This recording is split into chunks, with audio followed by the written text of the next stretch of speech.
మీ business ఏదైనా మీ ఊర్లో promotion చేయాలంటే అది సుమన్ టీవీతోనే సాధ్యం. ఇప్పుడే సంప్రదించండి.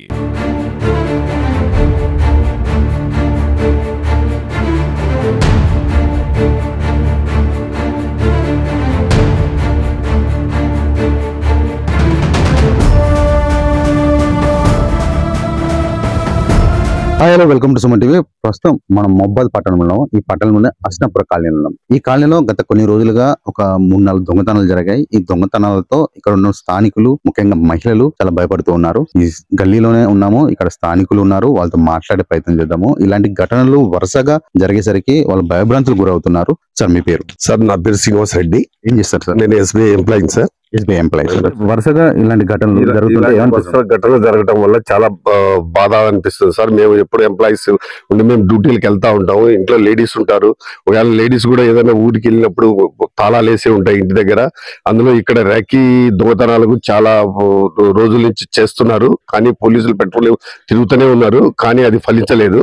ఫస్ట్ సారి ఇంట్లో హనుమంత ఇంట్లో పడ్డ తర్వాత మేము ఆ ఇంటి పక్కనే నేను ఉంటున్నాను. కానీ ఆ ఇంట్లో జరిగినప్పుడు అతనికి ఆ పొరోడు ఒక చిన్న పొరోడేనో పెద్దవాడే కాదు. దాంట్లో సిసి ఫుటేజ్లు కూడా చూసాము. ఆ సిసి ఫుటేజ్ లో చూసినప్పుడు వాడు చిన్న వయసే ఉన్నది, కానీ మాకు దొరకలేదు. పోలీసులకు మేము ఈ కేసు పెట్టారు వాళ్ళు, కానీ పోలీసుల వలన వాళ్ళకు రిప్లై వచ్చింది. పోలీసులు వచ్చి ఏమంటే ర్యాకీ చేశారు. పరిగణలోకి నైట్ పెట్రోలియం వచ్చారు. ఇక్కడ బాగానే చేస్తా ఉన్నారు. కానీ వరుసగా ఘటనలు జరగడం వల్ల చాలా బాధాకరం ఉన్నది. ఇక్కడ లేడీస్ ఉన్నారు కాబట్టి, ఫ్యామిలీ ఉన్నారు కాబట్టి భయాందోళనగా గురవుతున్నారు. కాబట్టి దయచేసి పోలీసు వారు కూడా పెట్రోలియం డ్యూటీ రావాలని కోరుచున్నాము. అంటే ఇక్కడ ఉన్న చాలా మంది వరకు ఈ కాలనీలో ఎంప్లాయీస్, ప్రభుత్వ ఎంప్లాయీస్, వీళ్ళు డ్యూటీలకు వెళ్లే క్రమంలో మహిళలు మాత్రమే ఇంట్లో ఉంటారు. అంటే మహిళలు ఒంటరిగా ఉన్నప్పుడు ఇలాంటి దుండగులు వచ్చి ఏమైనా ప్రయత్నం చేసినప్పుడు మహిళలు భయభ్రాంతులకు గురవుతారు కదా. కొంచెం పోలీసులు కూడా వాళ్ళ పెట్రోలింగ్ అనేది మధ్యాహ్నం టైంలో కూడా ఇక్కడ చేయాలని చెప్పేసి మనతో పాటు చెప్పుకుంటున్నారు. ఇదే కాలనీలో మరొక వ్యక్తి ఉన్నారు, తనతో కూడా మాట్లాడే ప్రయత్నం. తన స్థానికంగా ఇక్కడనే ఉంటున్నారు. సార్, మీరు ఎన్ని సంవత్సరాలు ఈ కాలనీలో ఉంటున్నారు? 2020 నుంచి ఉంటాను. 2020 నుంచి ఉంటున్నారు. మీరు ఏం చేస్తారు వృత్తిరీత్యా? నేను రిటైర్ అయినా ఫారెస్ట్ డిపార్ట్మెంట్ లో రిటైర్ అయ్యారు. సార్, వరుసగా మీ కాలనీలో ఇలాంటి ఘటనలు జరుగుతుంటే ఏమనిపిస్తుంది? స్టార్టింగ్ లో మేము కూడా అప్పుడు ఇండ్లు లేనప్పుడు మా ఇంట్లో కూడా అప్పుడు దొంగలు పడ్డప్పుడు వాడిని మేమే పట్టుకొని స్తంభాన్ని కట్టేసి కొట్టి పోలీసులు గొప్ప చెప్పినాం. అంటే అదే వ్యక్తి సార్? ఆ వ్యక్తి కాదు, గతంలో గతంలో. దాని తర్వాత ఇక్కడనే ఇదే కాలనీలో మన శోభ వాళ్ళ ఇంట్లో దొంగలు పడ్డారు. అది పోలీసులకు రిపోర్ట్ చేసినారు. దాని తర్వాత పక్కనే సీత వాళ్ళ ఇంట్లో దొంగలు పడ్డారు. దాని రిజల్ట్ ఇంకేం తెలవలేదు. దాని తర్వాత పోయిన ఆదివారం దాని తర్వాత ఈ వాసుదేవ్ టీచరు, గవర్నమెంట్ టీచరు, ఆయన పక్కనే వెహికల్ పెట్టుకుంటాడు, కారు, అద్దాలు పలగొట్టారు. దాని తర్వాత మన ఈ 10వ తారీఖు ఆదివారం నాడు వీళ్ళ ఇంట్లో దొంగలు పడ్డారు. వాళ్ళు సైకిల్ మీదనే పోతుంటే ఆ సారు సీసీ కెమెరాల చూసిండ్రు. ఆ ఫుటేజ్ కూడా పోలీసుకి రిపోర్ట్ చేసేసారు. వాళ్ళు కూడా వచ్చినారు, చూసారు, పంచనామా చేసుకున్నారు. రిపోర్ట్ కూడా వీళ్ళు ఇచ్చేసారు, తీసుకొని పోయినారు. అది పోయిన తర్వాత మళ్ళా ఫ్రైడే నాడ ఈ 21 నాడు చిట్టు నడుపుతారు మంగిలాలని, వాళ్ళ ఇంట్లో కూడా దొంగలు పడ్డారు. అదే వ్యక్తి సైకిల్ వేసుకొని తిరుగుతూ ఉంటాడు, అలా పడ్డాడు. అలా ఇది 16 నుంచి 21, అంటే ఒక వారం రోజులు గ్యాప్. అది అట్లా. దాని తర్వాత వీళ్ళ దొంగలు పడ్డ రోజే మళ్ళీ కృష్ణమూర్తి టీచర్ ఇంటి పక్కన కారు ఉన్నది. వరుసగా మీరు చెప్పుకుంటే ఒక 3-4 ఇళ్లలో దొంగతనాలు జరపడానికి ప్రయత్నించాడు. ఇక్కడ మన 10వ తారీఖు ఆదివారం జరిగిన తర్వాత కృష్ణమూర్తి టీచర్, ఆయన గవర్నమెంట్ టీచర్, ఆయన ఇంటి పక్కన కారు, ఆయనది కూడా కారు అద్దాలు బలగొట్టారు. ఈ విధంగా అంటే ఈ విధంగా జరుగుతున్నాయి కాబట్టి కాలనీలో అందరూ భయపడతారు, భయాందోళనకు గురి అవుతున్నారు. ఎప్పుడు ఏమవుతుందో, ఎప్పుడు వస్తారో అని ఇళ్ళలో కూడా ఎవరు లేడీస్ ఫ్రీగా ఉండలేదు, భయాందోళనకు గురి అయిపోతుంది. భయంగా బిక్కు అంటుంది చెప్పేసి మీరు వీళ్ళ ఇంట్లో కూడా, మా ఇంటి వెనక వాళ్ళ ఇంట్లో కూడా పోయిండు, కానీ అక్కడ ఏమి దొరకలేదు. వీళ్ళ ఇంట్లో కూడా మన ఆయన కూడా టీచరే, శ్రీనివాస్ అని ఆయన కూడా టీచరే, వాళ్ళ ఇంట్లోకి పోయిండు, కానీ మళ్ళీ రిటర్న్ వచ్చేసిండు. ఈ విధంగా తిరుగుతా ఉన్నాడు. నిన్న ఏమైందంటే అతనే వ్యక్తి ఇటు వచ్చిండు, సీసీ ఫుటేజ్ లో కనబడ్డాడు అని ఫోన్ చేయగానే మీ అందరం అలర్ట్ అయ్యి ఆ, అందరం తల ఒక బజార్లో పోయి వెతికినాం. వెతికారు. వెతికినాం. ఎమ్మటే పోలీసులు కూడా రిపోర్ట్ చేసినాం. వాళ్ళు కూడా ఫాలో అయ్యారు, వాళ్ళు కూడా వెతికారు, కానీ వాడికి దొరకలే. మేము సిగ్నల్ కాలనీ పోయినాం, అటు సైడ్ చూసినాం, ఈ కాలనీ మొత్తం తిరిగినాం.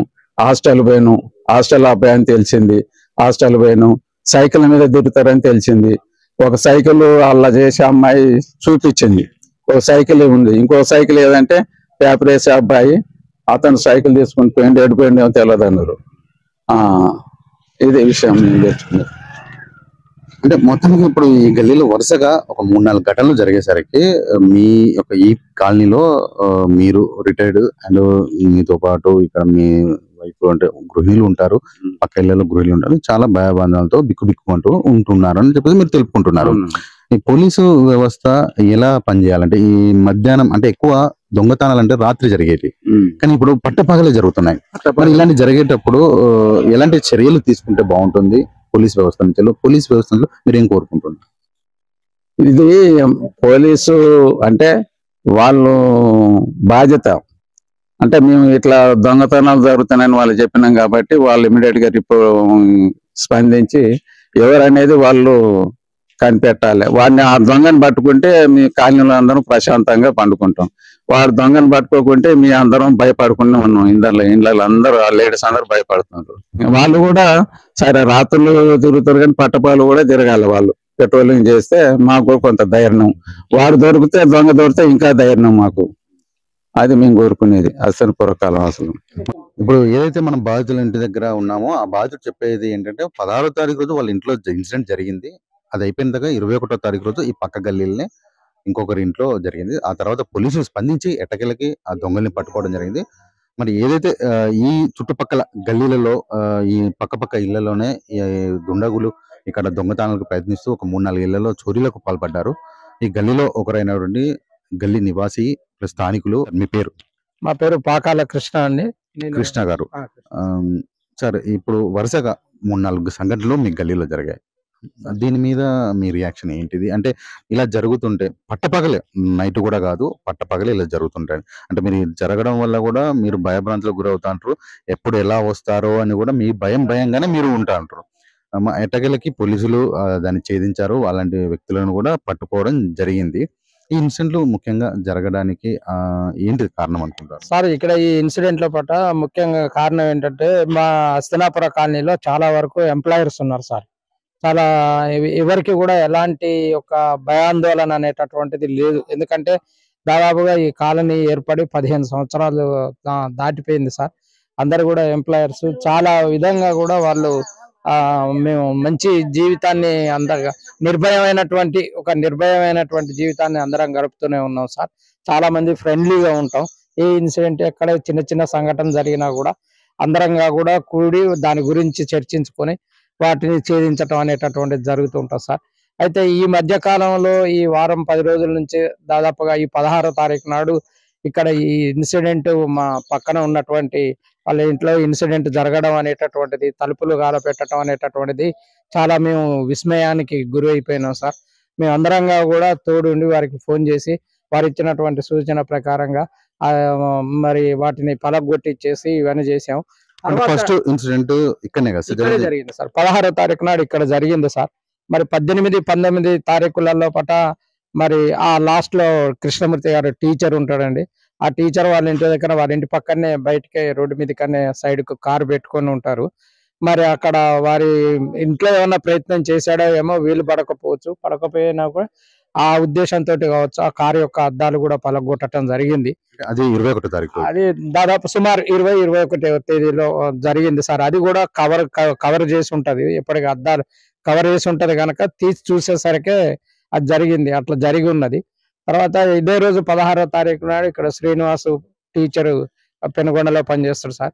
ఆ టీచర్ వాళ్ళ ఇంట్లోపటికి కూడా పోయాడు, కానీ వాళ్ళు మధ్యాహ్నం పూట ఆదివారం కావటం వల్ల, 16వ తారీఖు ఆదివారం కావటం వల్ల ఆ ఇంట్లో టీవీ చూసుకుంటూ కూర్చుంటే ఆ అలజడిని గమనించి మళ్ళీ ఆ గేటు వేయకుండానే బయటకు వచ్చేసి మన పక్కన రాజేశ్వరరావు గారి ఇంట్లో పట ఈ విధంగా చేయడం జరిగింది సార్. దాని తర్వాత మొన్న 21 శుక్రవారం రోజున కూడా మరి మేము ఇక్కడ మా దగ్గర నియర్ బై లోనే ఉండేటటువంటి వాళ్ళు ఫైనాన్స్ వ్యాపారం కింద చేసుకుంటుంటారు. సావిత్రి గారు అని చెప్పారు. వాళ్ళు కూడా మరి ఈ విధంగా మామూలుగా వాళ్ళ డ్యూటీకి వాళ్ళు పోయేసరికి మిట్ట మధ్యాహ్నం సమయం లోపట్నే ఇవన్నీ జరుగుతున్నాయి సార్. వీటన్నిటిని కూడా మేము దృష్టిలో పెట్టుకుంటే మధ్యాహ్నం సమయం లోపట్నే వీడు కావాలని టైంను ఆ ఇల్లుని వాచింగ్ చేసుకొని చేస్తున్నాడా అనేటటువంటిది మాకు కూడా కొంచెం బాగా ఇదిగా అంటే మొత్తానికైతే రెక్కి చేసి ఇదంతా చేశాడని మీరు అనుమానం. సార్. అవును సార్. ఇదంతా ముందుగా దాన్ని సెర్చ్ చేసుకొని వీరు ఉంటున్నారా లేదా, ఏంటిది, ఎట్లా ఉన్నది ఇంటి పరిస్థితి అనేటటువంటి దాన్ని అంచనా వేసుకొని దాని తర్వాత మరి ఆయన దాని లోపటికి దిగడం అనేటటువంటిది జరుగుతున్నా సార్. ఈ విధంగా ఇట్లా జరగడం వల్ల ఇక్కడ ఉన్నటువంటి మహిళలందరూ కూడా మధ్యాహ్నం సమయం లోపల ఇప్పటికీ కూడా మనం ఇళ్లలో ఉండలేం గనక వాళ్ళు చాలా భయభ్రాంతులకు గురవుతున్నారు. పోలీసుకు కూడా ఇన్ఫార్మ్ చేసాం. వాళ్ళు కూడా మరి 17వ తారీఖు శుక్రవారం 21 రోజు జరిగినటువంటి సంఘటన తర్వాత వాళ్ళ లోపల కూడా మంచి చలనం అనేటటువంటిది వచ్చినట్టుగా మేము భావించాం. తర్వాతనే వాళ్ళు చాలా కొంచెం యాక్టివ్ గా వర్క్ చేసడం అనేటటువంటిది జరుగుతున్నది. ఇప్పుడు ఇక్కడ ఉన్నటువంటి స్థానికులు ఈ గల్లీలో ఉన్నటువంటి కృష్ణ గారు చెప్పేది ఏంటంటే 16వ తారీఖు రోజు ఇక్కడ మనం ఏదైతే ఇంత బాధితులు ఉన్నారో వాళ్ళ ఇంట్లో ఏదైతే జరిగిందో ఆ దుండగులు అక్కడ ప్రయత్నం చేసిన తర్వాత ఆ రోజు ఇన్సిడెంట్ తర్వాత పోలీసులు రియాక్ట్ కాలేదు. ఒక 21వ తారీఖు రోజు ఏదైతే ఇన్సిడెంట్ సావిత్రి అనే ఒక మహిళ యొక్క బ్యూటీ పార్లర్ నడుపుతుందో ఆ మహిళ యొక్క ఇంట్లో చోరీ జరిగిన తర్వాత పోలీసులు తొందరగా రియాక్ట్ అయిపోయి వాళ్ళని పట్టుకోవడం జరిగింది. ఏదో ఈ 16, 21 మధ్యలో ఒక 2 ఇళ్లలో కూడా తను దాడికి ప్రయత్నించాడని చెప్పేసి ఇక్కడ స్థానికులు మరి చెప్తున్నారు. ఇక్కడనే పక్కనే ఒక టీచర్ ఉంటారు. పెనుగొండలో ఆయన స్కూల్ టీచర్ గా చేస్తారు. ఆ టీచర్ ఇంట్లో కూడా ఆదివారం రోజు జరిగింది. అంటే జరగడానికి ప్రయత్నించారు. ఆ టైంలో వాళ్ళు ఇంట్లో ఉండి టీవీ చప్పుడు రాగా ఆ అలజడి వినేసి తను వెనుదిరిగిపోయాడని చెప్పేసి వీళ్ళు అంటున్నారు. అదే క్రమంలో ఇక్కడ ఎవరైతే ఇంతకుముందు 21 తారీఖు సావిత్రి వాళ్ళ ఇంట్లో ఏదైతే జరిగిందో ఆ గల్లీలో ఒక వ్యక్తి నివాసం ఉంటాడో ఆ వ్యక్తి ఇంటి ముందు ఉన్నటువంటి కారుకి ఎప్పుడు ఆ కారు మీద ఒక కవర్ కప్పుకొని ఉంటారు. అయితే సండే తర్వాత రోజు ఆ కారు కవర్ తీసేసి బయటికి వెళ్దామని తీసుకున్నప్పుడు ఆ కారు అద్దాలు కూడా పగిలి ఉన్నాయి.